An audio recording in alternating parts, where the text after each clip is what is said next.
Shall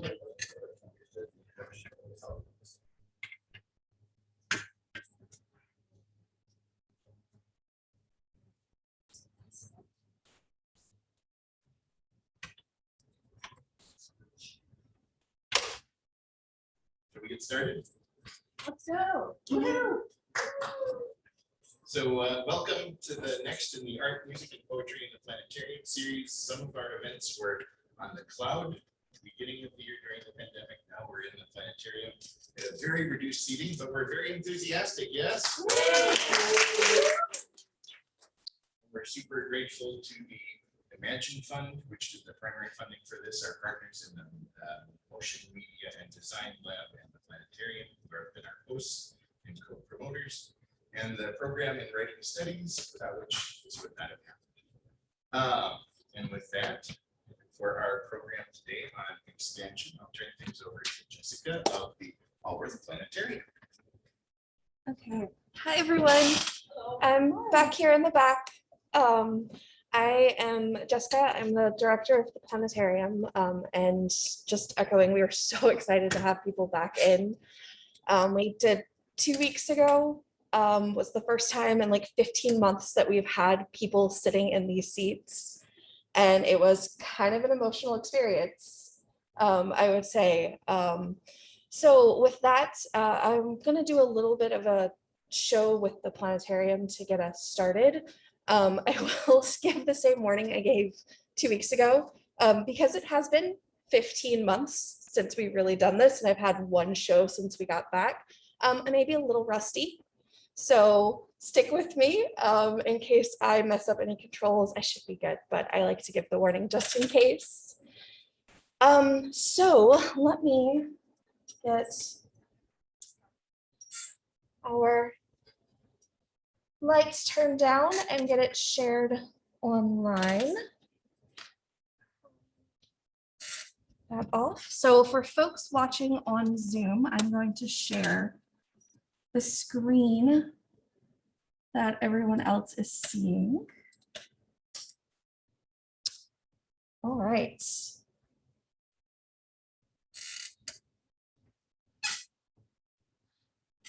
So we are in the planetarium, of course, for those of us that are here.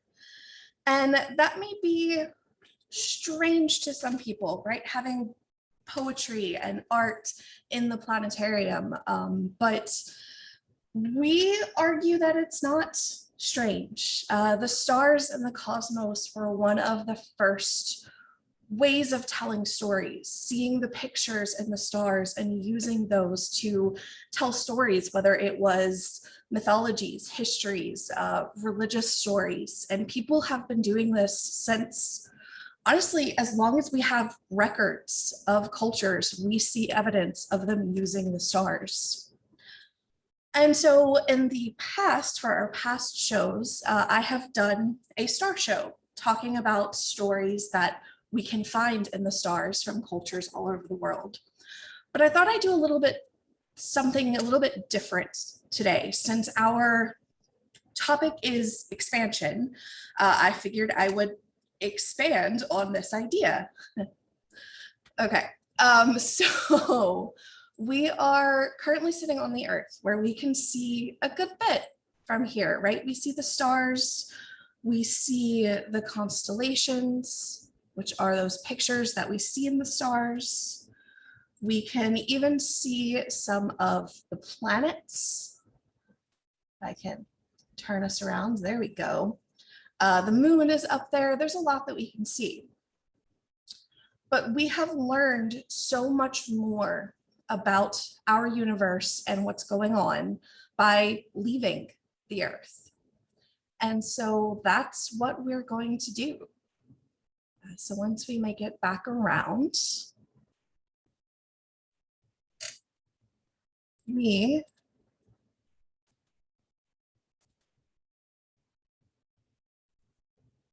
are going to leave our planet. And when we do so, we see something that took us thousands of years to realize. We are not the center of the universe. We're not even the center of our own little solar system, right? We and everything else that makes up our solar system orbits around our sun. And since we are one of these things, we are just a planet like the 7 other planets that we have up in our solar system. And of course, these planets, the ones especially that we can see from our vantage point here on Earth, have been used to tell stories as well, like Mercury. Mercury is the planet that moves the fastest across our sky. And so it's usually associated, in this case, the Roman god is Mercury, the Greek equivalent is Hermes, right? The messenger god, the one who's responsible for going really fast to deliver messages everywhere. We have Mars, the red planet, which Greek is, I'm blanking, Apollo. Aries. Which one's Apollo? Anyway, I told you I'm a little rusty, guys. Aries, but that red color you see in many cultures, they associate this planet with bad omens, whether it's war or death or things like that. Venus, Aphrodite, the goddess of love. And in other cultures, one of the most revered objects in the sky. We see that especially in Mayan cultures. And that's because Venus is the brightest nighttime object that we can see other than the moon. And it moves so quickly and regularly that we see a lot of stories and a lot of mythos around this bright object. And of course, our understanding of what these things really are has evolved and changed and expanded over time, especially once we were able to send things out and away from our planet, right? And we sent spacecraft out to go and visit, first just flying by and then landing when we could. And then we started exploring outside the planets that lie beyond the Earth. Other than Mars, we have, of course, Jupiter, Saturn, Uranus, and Neptune. And while these haven't been explored quite as much, especially Uranus and Neptune, because they are so much further away, we've still done a lot to learn about them.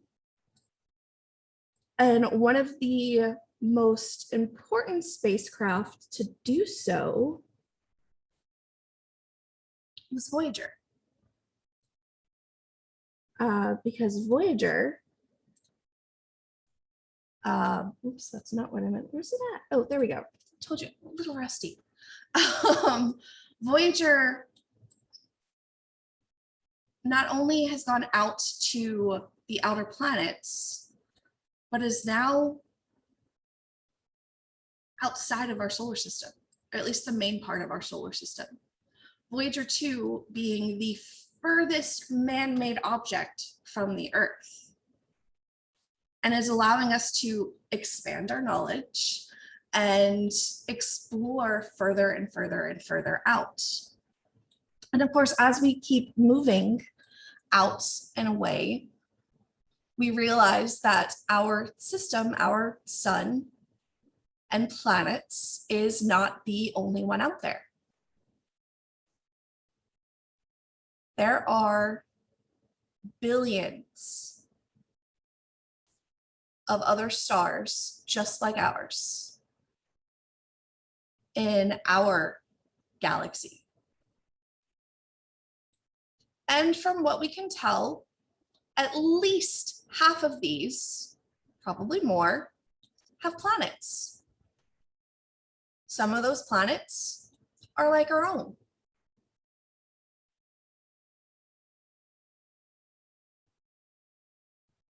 Now, the stars aren't the only things that are out here. We also see big clouds of gas and dust, and we can really see that well when we're looking into the heart of our galaxy.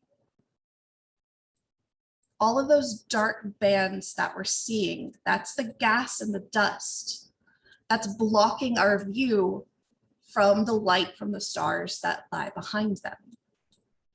And these gas clouds tell their own stories. We have things like the Orion Nebula. This is a gas cloud. Nebula is the term we use for gas cloud. That is the birthplace of stars. This is where we have newborn stars forming every day. And so this is kind of the beginning of that cycle, the beginning of new star stories.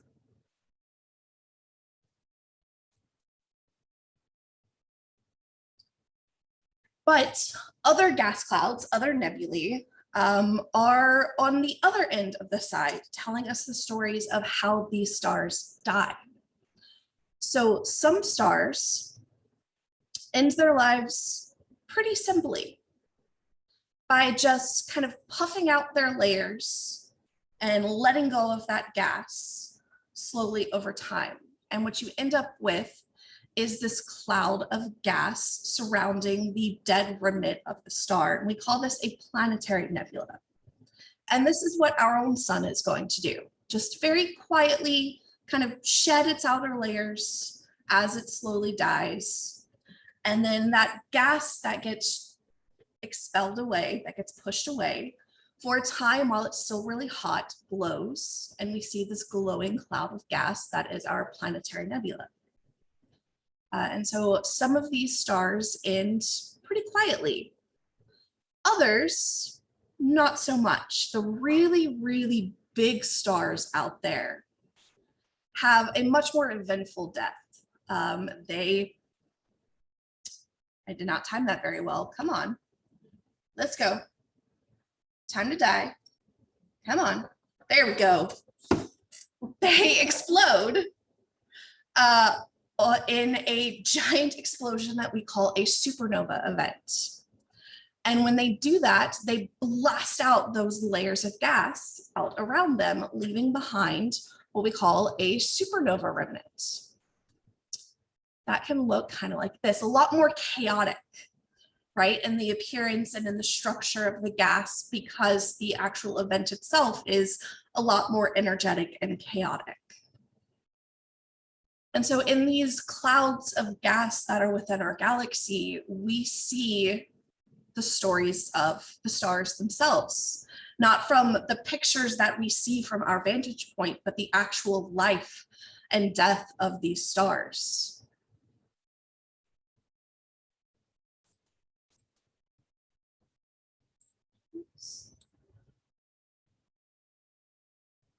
And then as we keep moving away from our home,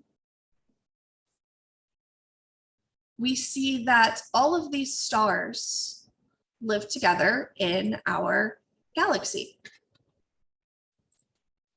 But what's really interesting is if I turn back on those constellations,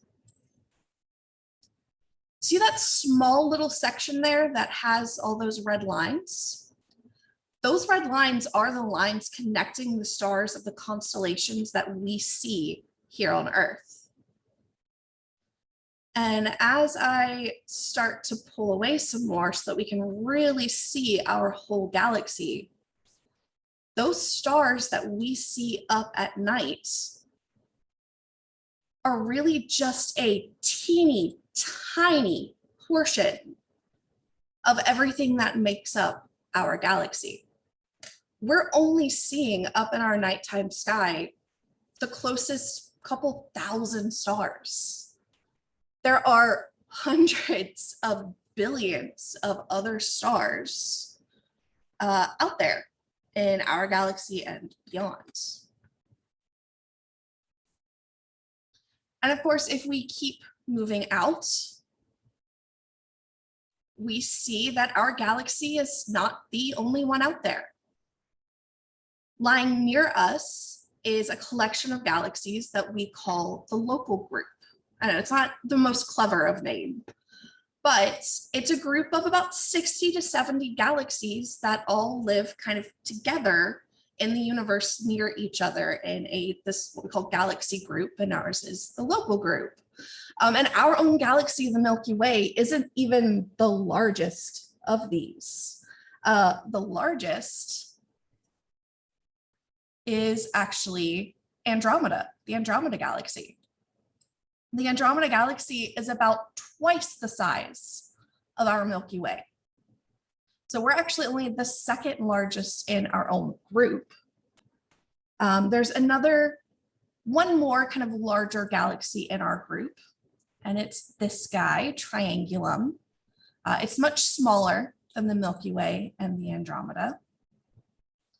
But all of the other 60 or 70 galaxies that make up our local group are small galaxies that we call dwarf galaxies. But as we move outward, out past our own little local group, we see that there are other groups of galaxies out there. Come on. Oh, wait, there we go. Sorry, that wasn't as dramatic as it should have been because I forgot to click a button. We see lots and lots of other galaxies out there. And as we keep going, we start to see that galaxies come in a few different types. Ones like ours, we call spiral galaxies, these disk galaxies with these spiral arms. There are ones that are more elliptical in shape, more like a football.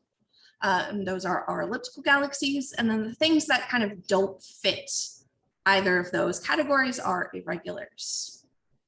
But when we look at these galaxies, we see not just billions or tens of billions or hundreds of billions, we see trillions of other galaxies out there, each telling their own story.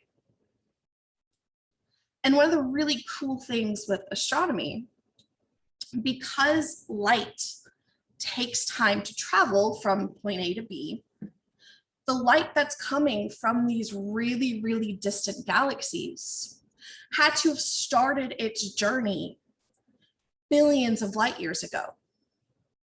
And so by looking at these really far distant galaxies, we're actually seeing what the universe looked like when it was very young. And so we're able to tell the story of the universe by looking at galaxies and looking at objects that are at different distances away from us and piece together the overall story of the universe. But back to this expansion theme, what we have learned by looking at these galaxies is they're not stationary. And they're not moving kind of just randomly. What we find is the galaxies are all moving away from each other. And there's a pattern to it, that the further away a galaxy is, the faster it's moving away from us. And that tells us that our own universe is expanding and has been expanding since the beginning of time, or at least the beginning of the universe as we know it, which we set as time zero. And that expansion, we thought at first should be slowing down. But it turns out that's not the case. It's actually speeding up. Things are moving faster and faster and faster away from each other. And we're not quite sure why. And so this mysterious force that is causing the universe not to just expand, but the expansion to accelerate, is that mysterious dark energy. And it's called dark because we don't know what it is. But it turns out that that dark energy makes up most of the energy in our universe. Makes up, what was it, Lindsay, like 72% of our universe is this mysterious energy that's pushing everything apart faster and faster and faster, expanding everything away. until eventually things might start expanding so far and so fast that all we're left seeing in our sky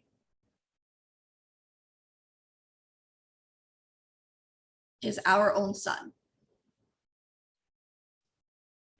Assuming it's not dead by then, which it might be.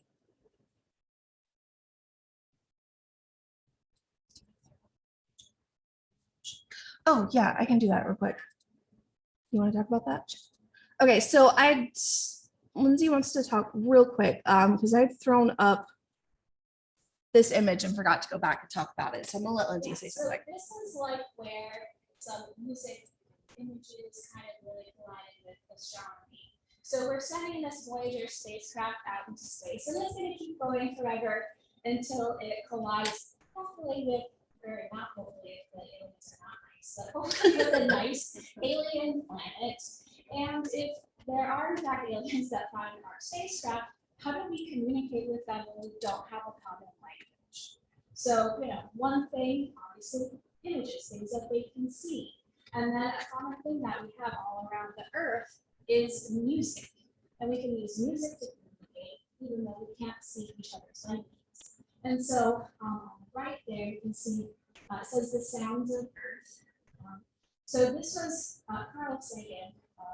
He's a scientist that was a big proponent of this, and they got music from all around the world, including some indigenous tribes and things like that. And then hopefully these images on the left will tell these aliens how to play the record so that they can kind of get to know the Earth through music, which I think is cool. Yeah. All right, so I think we have talked enough. Although this is definitely something that we could spend hours on, but we are not the main event for tonight. So I'm going to wrap it up there. Thank you, Lindsay, for bringing that back up because I totally meant to talk about that. And then again, a little rusty, but hopefully you still enjoyed our show, and it helps to kind of connect why we're collaborating on this, not just because the planetarium is an awesome visual space, but because astronomy itself is deeply tied in with the arts as well. All right.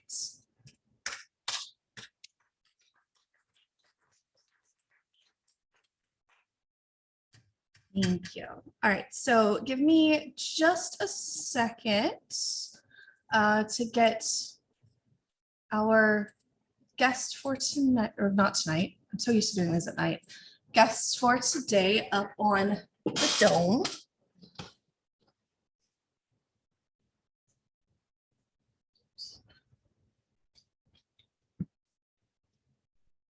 There we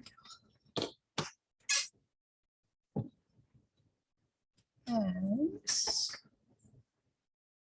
turn a little bit of light up so we can kind of see a little bit.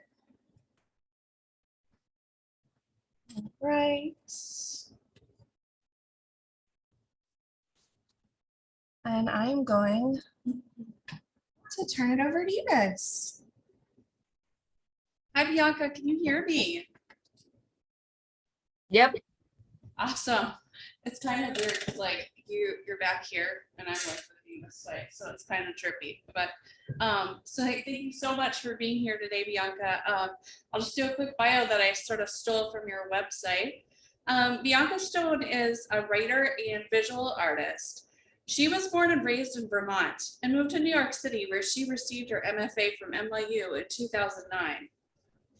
She is the author of Someone Else's Wedding Vows from Tin House in 2014, which I carry around with me everywhere. Poetry comics from the Book of Hours, that's Pleiades Press 2016. The Mobius Strip Club of Grief, Tin House 2018, which is also really cool and trippy. I suggest you check it out. And the children's book, A Little Called Pauline, with text by Gertrude Stein. She collaborated with Anne Carson on the illuminated Antigonic, a book of Carson's translation of Antigone, New Directions, 2012. Her poems, poetry comics, and nonfiction have appeared in a variety of magazines, including The New Yorker, Poetry Magazine, American Poetry Review, and many others. She has returned to Vermont with her husband and collaborator, the poet Ben Pease, where she is the director of programs for the Ruth Stone House, a literary nonprofit artist residency, letterpress studio, and community poetry center. And so what we're going to do is I'm going to turn it over to Bianca to read some poems, and then after that, we're going to have a Q&A/discussion. Thank you.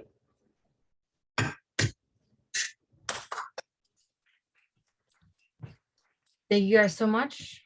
It's super awesome to be here. And I just want to say that the information I just received was really intense, and interestingly made me feel exactly how I feel when I read an earth-shattering poem, which made me very, very happy.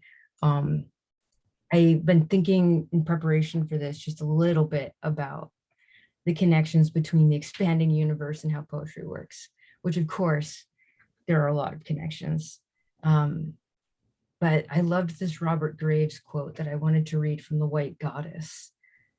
True poetic practice implies a mind so miraculously attuned and illuminated that I can form words by a chain of more than coincidences into a living entity, a poem that goes on its own for centuries after the author's death, perhaps, affecting readers with its stored magic. So this one occurrence of a poem happening on a page, which is human thought, which is so multifarious and so mutable that even in this static state on the page in written word, it continues to expand throughout time. Each time it's read on the page and also read aloud and embodied by the reader. The poet wields this power of language to its greatest capacity. So the poem, if successful, will expand across time and never stop. And while poetry occurs in the intimacy of a poet's experience, it requires the intimacy of another's mind to become real. And I truly believe it requires the intimacy of the universe as well. This first poem I'm going to read, I dedicate to the expanding universe. It's called Human Nature. Why is it our exhibition? Forgive us our pleasure, gazing into enormous paintings of lost battles, the naked raped townspeople piled on the dying horses and the indifferent pastures and frescoes of gods, gossamer gray, yet unhaunted snow. Forgive us the glossaries, lists, barely discernible woodcuts of the tortured. I have prevalences, forgive me, for bittersweet liquids stirred with the poisoned hat pin. Staggering brass, finials, and knobs, all patina, Valium caught in the satin lining of a mother's purse. A dead ladybug like a charm on the windowsill, and its underwings spread open for the Annunciation. Forgive me how I carry these spaces between self-hatred and magnificence between my breasts through the metal detector I will never clear. That a typical day is fatalism and utopia. That I deal only in the hardest pain revivers, symbols, and tongues, that it makes no sense unless you look at it sideways like a hen. That I want to tell you only in the intimacy of our discomfort. That it is because I haven't been touched nearly enough in one lifetime to be satisfied. And now I want you, across all this dead gauze, to put your lips to mine.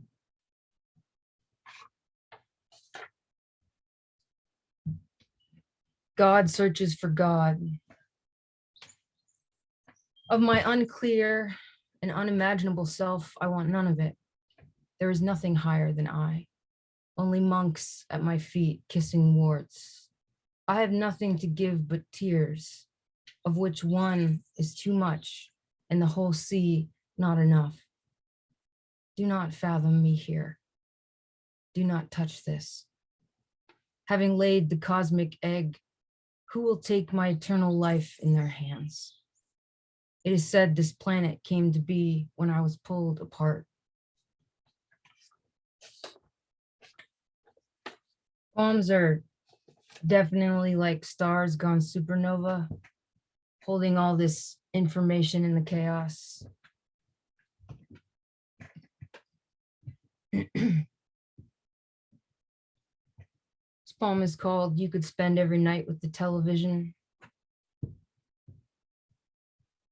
The uneasiness of being alive wears you down. So you might sit with the television, your obligatory interview, fatal in its mirrored posture, one musical interlude after another, all the universes of Star Trek you haven't mastered, the unreal, digitally rendered areas of planet Earth you will never enter. You sit down with it like the detective who knows way less than she's letting on, sits across from the cantankerous, yet somehow absurdly fearless criminal. You'll be there all night bluffing one another. You could spend a lifetime eating dried fruit, nuts, and wine like an apostle, resentful of the flock and its huge vision, and not even fight the urge to be given a better story with all its core crew immortality and moral surrender. You'll accept it. You'll sit down as a kind of equal in its light, like a painting that faces a window, two things requiring witness. You will cancel each other out.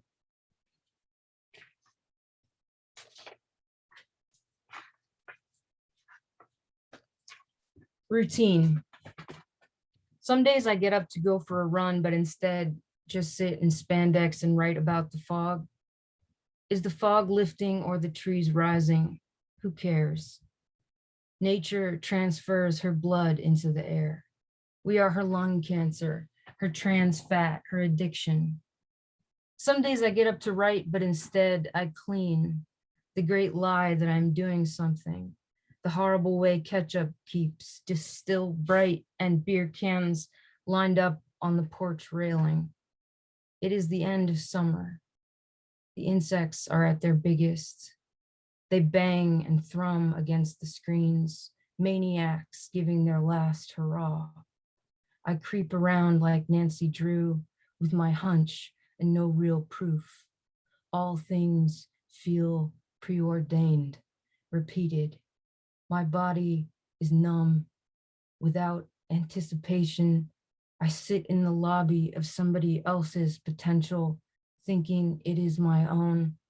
I go about my day, convinced I am immortal.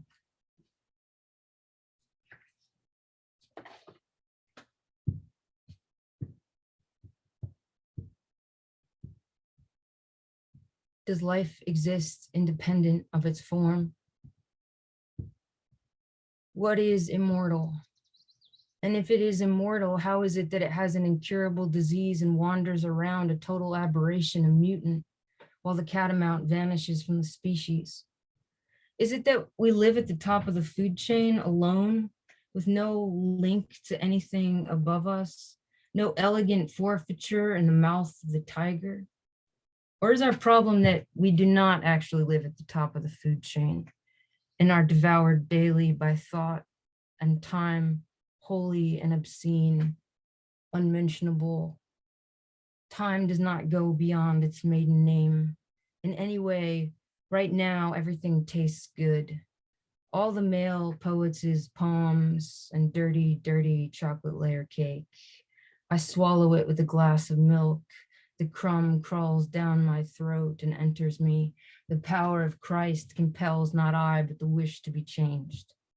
Everything is challenged by the sudden flame of joy. How uncomfortable we are with happiness. But darling, you're staggering. Your temple mouth is being forsworn. Sister, crying in the hammock because your lover will not come.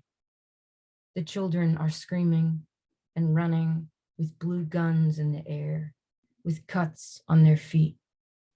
And you, little mole angel, restless song, smashed idol, bronzed cat head on the hood of a car headed into the ravine, driven by our ancestors' dark awe of a comet.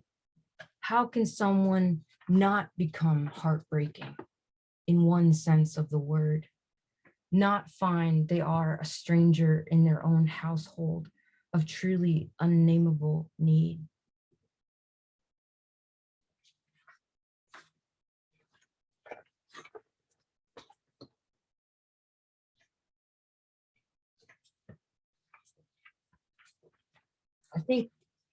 I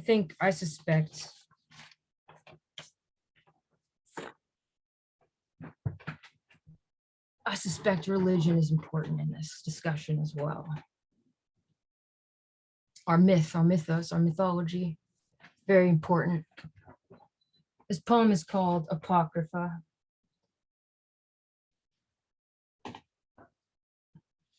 It's said that Jesus couldn't admit to himself that he was a simile, that he hung out with tax collectors and whores, that he was profound allegory and data compression.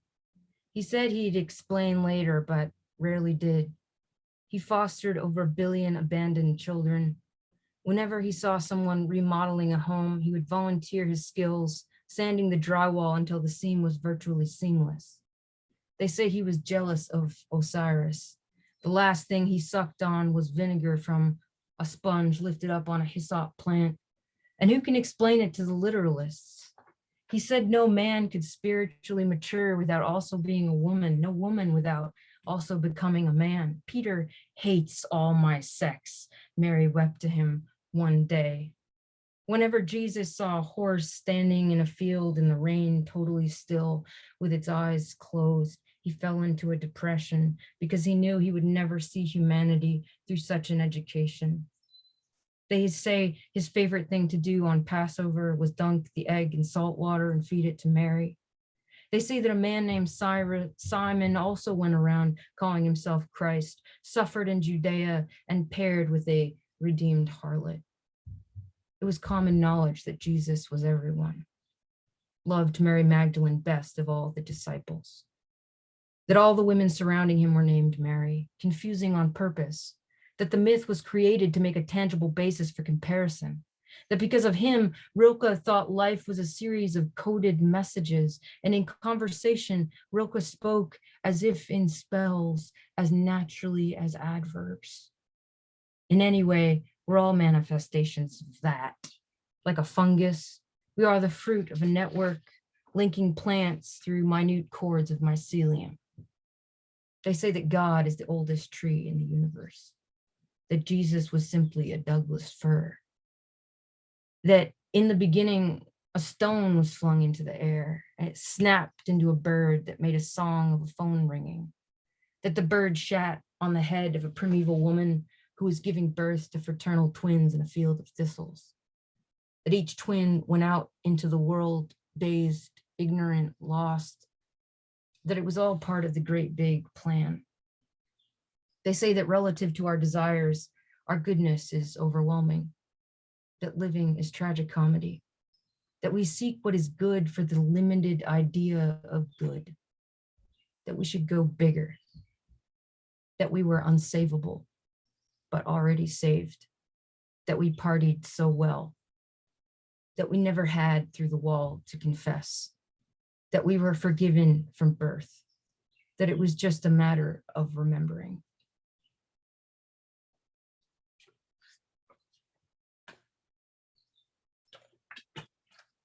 I think what really, I was imagining listening to that beautiful talk and those visuals. I was imagining listening to it with somebody reading it in a really scary voice, and it was terrifying.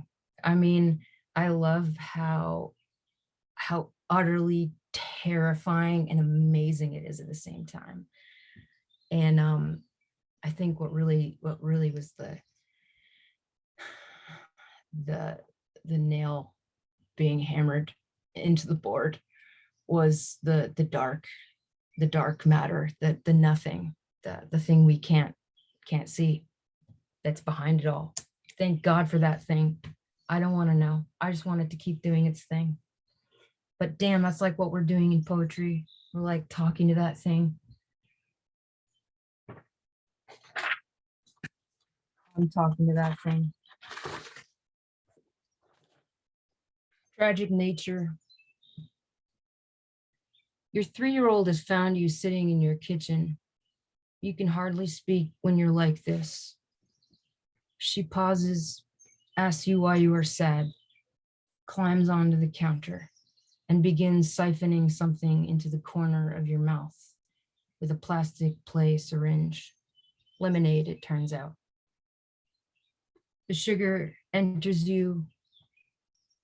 She's the one alive, holding up. Now the huge cowbird, your illness, a ravenous changeling in the sparrow nest stirs uneasily. You, the sow who eats her piglets because she is tired of the whole succession of things, drubbing in their invincible soft skin, glass eyes, fresh breath. It is hard for mothers to be like this. It is hard for mothers to be sick like this. Across the field, frogs have climbed out from the pond onto Route 7 in an evening rainstorm. The pavement steams. The frog silhouettes fling left and right like a child's wall decal into the evening traffic. Long stream of twin spotlights. Their lives are brief. The road the next day is littered with them. The smashed, twisted bodies of young frogs.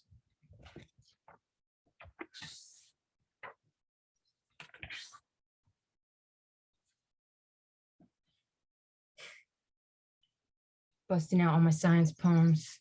Quantum mechanics reveal the unique behaviors of subatomic particles that make up all matter.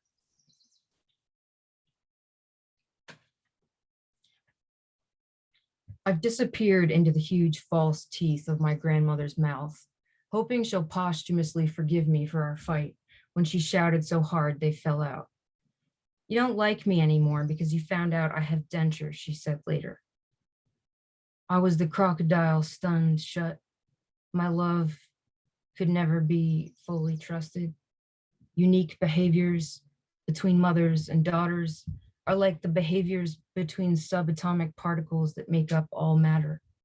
Yanked into the car, beat red, broke. I blow upon the tiny glass beads. I scatter them on the floor. The image appears, shudders, disappears. I feast as if on fresh snow. I feast on the song of it all.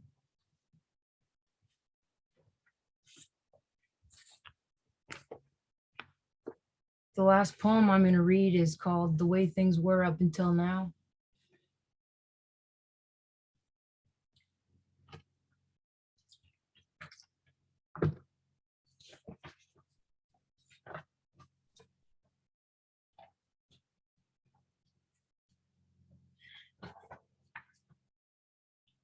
I'm bored of all the excuses. Bored as Mayakovsky at the Finnish painters exhibition, barking like a dog through the foreign minister's toast until he cried and sat down. Deadly serious. I am bored as an elegy. I mean, why care at all? Speaking as a pitfall in a world of pits, but we do, to the death. We all agree to garden this year. And my raspberry bushes picked over by wrens, I'll make them great again and let America go wild. It'll be all trumpets and leeks and lilacs from here on out. Let's stop paying for it, get it free. Let's plant our victory gardens to supplement grief, boost morale, as though something new and uncontrolled were available. It is the original, new, hot future joy, and we're making it out of dough. And the illusion of separateness, let it go back into remission. Just look at you. You look like a resurrected child. A serious drama in a cosmic joke. Scarred, masked, dangerous. And what of the new Eucharist? How hungry I always am. How I long to lack. Though in Walmart, my heart beats a little faster. And I want the world to heal up. And the world is a field, as if it were indeed flat, curving and caving, as if it were a piece of paper, a Gustave Doré engraving from the Divina Commedia, the one with the silhouettes of Dante and Beatrice standing in front of a blinding, exploding white rose that you realize when looking more closely is all made up of bodies and wings twisting together, the saintly throng they call it, mashed and hurtling, an image of heaven and the creation of angels, though it is frenzied as any image of hell, around a divine nipple, Odin's lost eye in the well, the drain to the other side, joy that gets more frantic the more you try to quiet it down.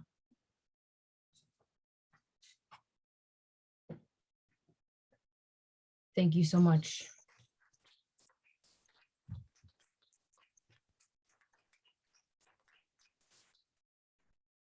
Those were, I don't have any better words right now than amazing. I like listening and just like go out and like let them make some more space and every single one of your readings today kind of does that thing that we're talking about, that whole enters you, makes you get a little bit bigger, and then kind of grows over time. And then you read it again, and then you read it again, and read it again, and it just the meaning just gets bigger and bigger and bigger. So it's Yeah. such a blessing. I do have some canned questions, that I wrote down this morning. But then, if I ask something and you want to kind of go take it on a tangent, then do that for sure. Your forthcoming book that you mentioned, what is otherwise infinite? Can you talk about sort of the inspiration for what's in that collection?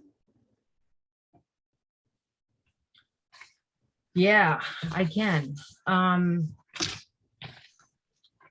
Well, it went through quite the evolution. I think it started off concerned with human and nature, those two words. I felt at first that I was trying to investigate the differences between human and nature, and then came to realize that there was no difference between those two things. And the investigation became more like I was trying to prove to people their infinite capabilities as human beings, simply by the power of language. And honestly, the book deals with a lot of, I would say, like, trauma in a certain way. It deals with a sort of, I call it the malady, which I think everyone suffers from in one way or another. But the malady is this sort of unnameable depression that haunts us. I think it's definitely existential. And I was searching for so long in all these different places for a remedy, without realizing my own infinitude, which I have still not realized fully, but I'm hinted at it a little bit more lately.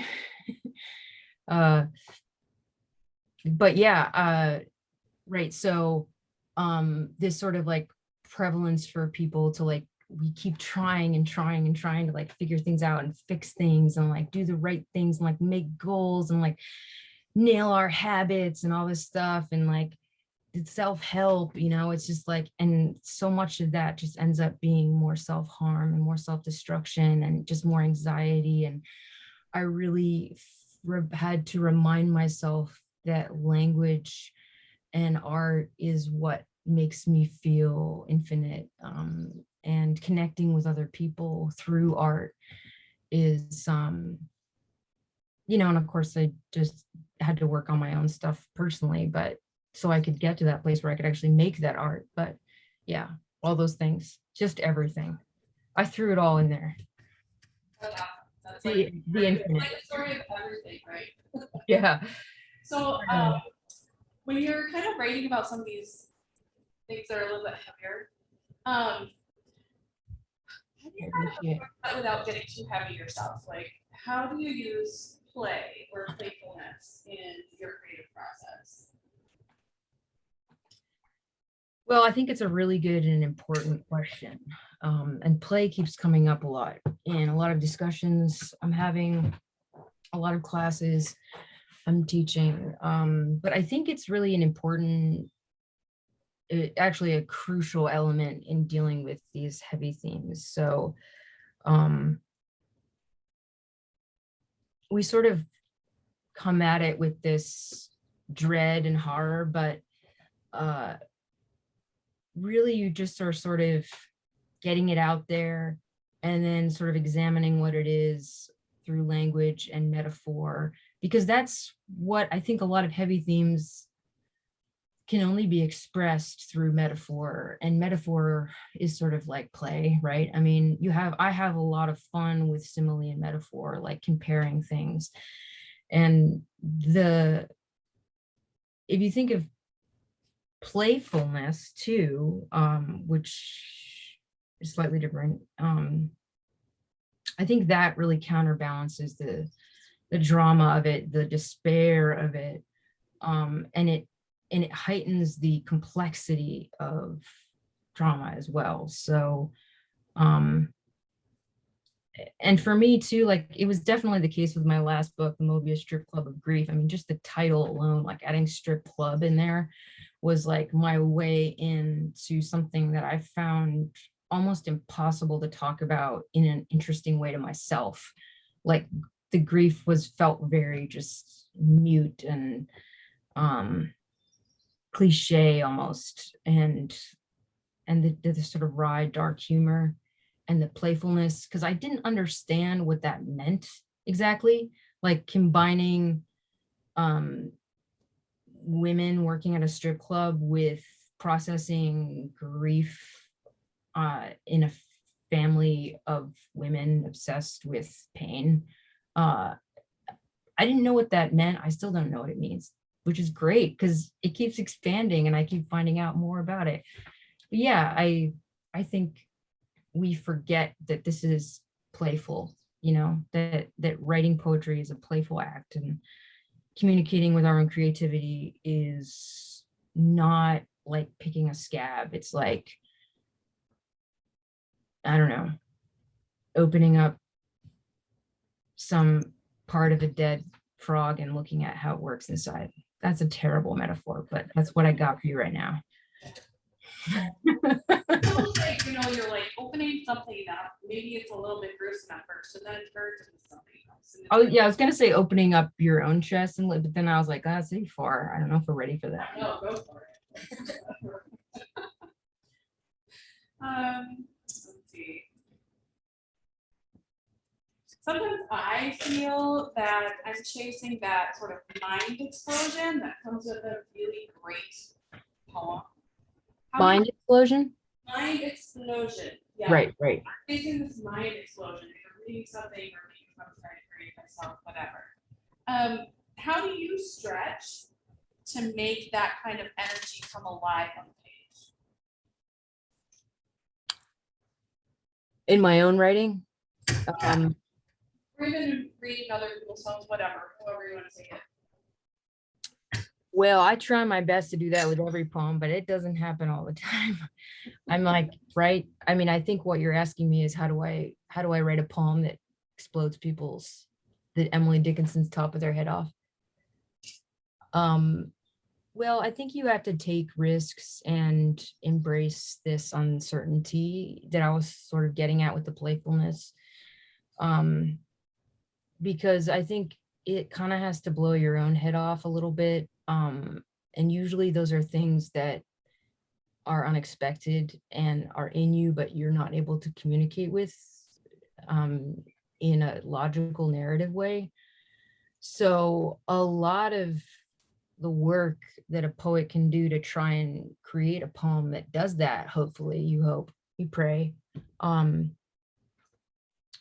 is to allow yourself to be in a Keatsian place of uncertainty and be okay with that. And The problem is I've found in different areas of my life outside of poetry that applies to as well, is that it's easy to say, but when you're in it, it can be very uncomfortable and you can resist it a lot. So I say this with an understanding that it's a hard place to get to, but that's why those kinds of poems are unique. And that's why, I was just reading, I almost read it to start off this reading because it is one of those poems, but Rilke's Archaic Torso of Apollo,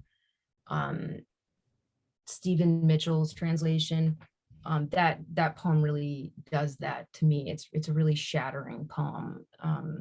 It really just kills you and you're so happy you're dead. It's like, it's so great. And you got to find it's hard to write those poems. It's hard to find those poems, but when you do find them, you get to keep going back to them, of course, and being just slain over and over again. But yeah, it's definitely something that poets chase. And I have to say that there's a lot of poets out there that I don't think I've read a single one of their poems that does that to me. So it's not an easy thing, and then their poems can be perfectly lovely, but they're not like doing what that presentation about the expanding, insane, I can't even wrap my head around magnitude of existence does to me, like makes me want to cry and like say fuck. Oh my God.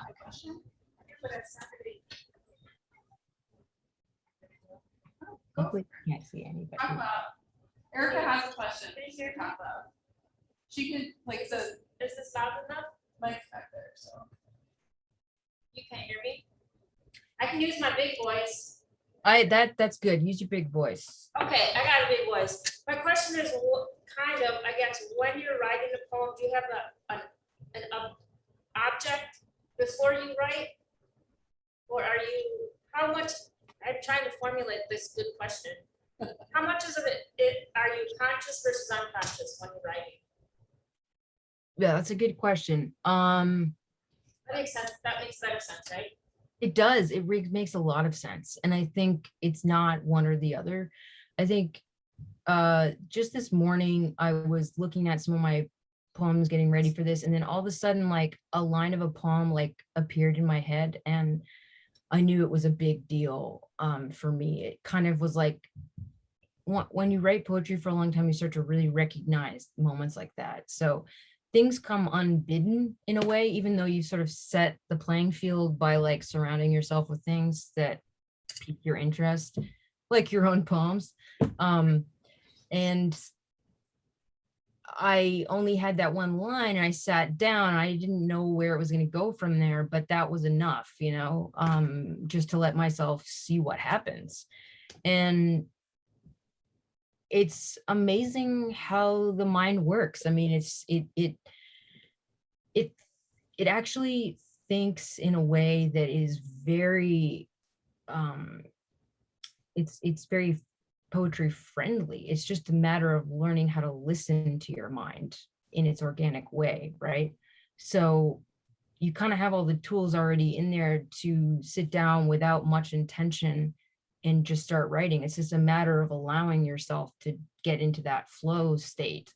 It's not an easy thing at all. And I think the more you do it, the better, I would say for me, my experience is as I age, it gets to be more and more of a pleasurable experience to do that.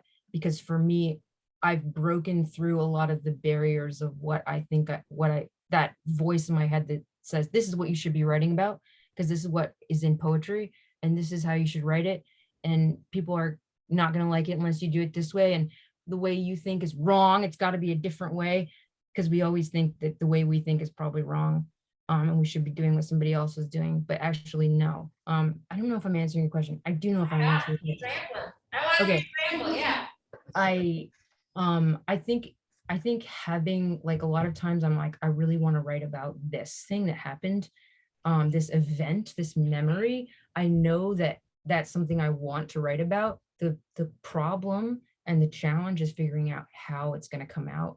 because it's not really about the subjects, right? It's not really even about the objects. It's sort of how they come together on the page with the sounds of language, the form on the page itself, the line breaks, the musicality is crucial. So all these things are important factors in coming together to play both spontaneity and intentionality simultaneously.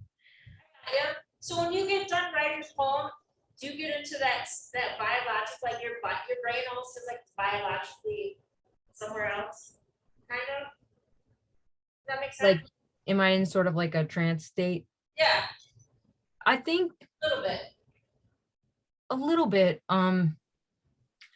There's different states of being when you're writing, and the really sacred special times where you like reel off a 2-page poem, it's like perfect and doesn't need any changes except for like one word. Those ones are almost like, holy shit, what just happened? Like I was in a fugue state. But most of the time you're actually very present, and it sort of, I look around at books around me. I'm somebody who uses I like using a lot of other books as inspiration. So I'll have a lot of like nonfiction books around me to pick up while in the middle of reading. If I get stuck, I'll pick up, this is a bad example, but 7 Types of Ambiguity, but I'll be like, okay, the very sanctuary of rationality. Okay, that piques my interest, and then I will, it'll go into my poem. So I think that is a very present state of being, as opposed to the more romantic fugue state, sitting beside a waterfall and writing in your journal. Thank you. Yeah. So we are at like a little bit after 3 o'clock. I just have one more question for Bianca, and I hope you'll humor me. Can you hear me? I can hear you. Okay. I would like to know a little bit more about who your favorite Star Trek captain is. Janeway, obviously. I thought so. Okay. It's So- Picard I just love so much, but Janeway like changed my life. So there's a cool question in the comments. I know it's late, but well, just looking at it. What's the cool question in the comments? Oh, my line in my poem, 2 things that require witness, they cancel each other out. Rebecca asks, or can they meet in another way? Can they each witness each other and learn from that? It's funny because I just was looking at that line and really wanting to quip with it as well, because I'm trying to remember the state of thinking I was in about a window needing a witness. But I think it's because windows don't really have any other purpose besides bringing light into a house. So, right? I mean, but yeah, I think to the question, I mean, it depends on how you think of paintings and windows. I mean, I guess they could be witnessing each other, but I think that they need a person there to make them real to each other. And hence become a third thing, and potentially on and on.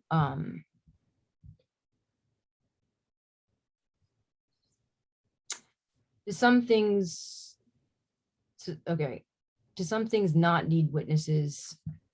So I'm wondering if you would intend to appreciate this range of responses, or if you had an intention. Yeah, so I don't think it's, I wouldn't stand behind that statement in court. I just thought it was cool sounding, because like a painting facing a window doesn't have any people there.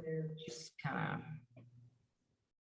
Rebecca, I see that you're still there. Why don't you talk?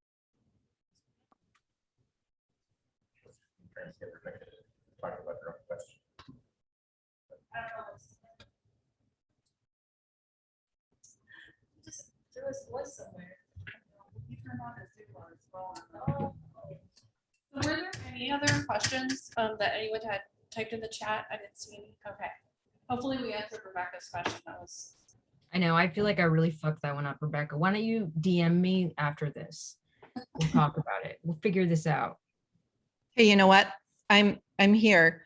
I just didn't feel camera worthy. But yeah, I just thought it was a great line, and I really felt it resonate with things I think about, like, would that artist have that intention? Would she want us to think of all these questions? Has she changed her mind? Then I was like, oh, I use windows in my work. So if you're looking through the window at the painting, like you were saying, you know what I mean? The window is an interesting thing. It is, it really is. Yeah, yeah. Anyway, I loved your talk, and thank you to the organizers, because sorry to but I had one of those explosions, so I thought of a sculpture idea. So Bianca, I won't tell you about it, but I might show it to you later because it came from your reading. So yeah, wow. So thank you. Wow, everybody, this was fantastic. So thanks a million. Alrighty. I feel like I could keep asking Bianca questions for like hours and hours and hours. I think we're at that like magical time transition limit. So I just wanted to thank again, Bianca, for everything. We're so delighted to have you here in the planetarium, ladies. Oh my gosh, you killed it. Great. It was wonderful to be here today. So thank you to everybody who took time to be here. Yeah, thank you everyone for being here. And I just put a link to my website in there if you want to buy some books. I will sign them and send them to you. Okay, hey girl. Emily. Thanks to the universe. I want to thank the universe for being here today. I'm worried about its expanding. Is it mad at us? Okay. Thank you. I guess I'm leaving. Bye.